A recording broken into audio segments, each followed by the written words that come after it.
Hello everyone, আসসালামু আলাইকুম। সবাই কেমন আছেন? আজকে আমাদের বাসায় রান্না করবে কই মাছের পাতুরি।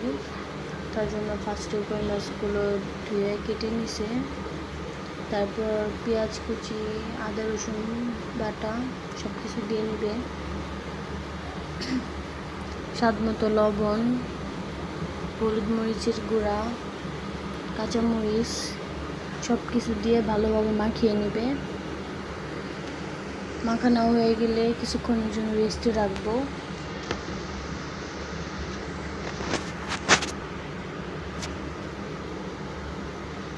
এখানে আমরা লাউ পাতাটা অ্যাড করছি, আপনারা যে কোনো পাতা নিতে পারেন।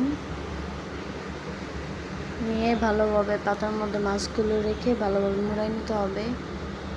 এখানে মাছগুলো দিয়ে দিব, দেন পাতাটা মুড়িয়ে দিব।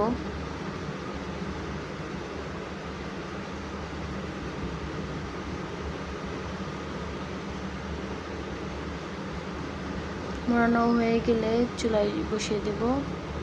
তারপর 30 থেকে 25 মিনিট লো ফ্লেমে জাল করে নিলে কই মাছের পাতুরি রেডি।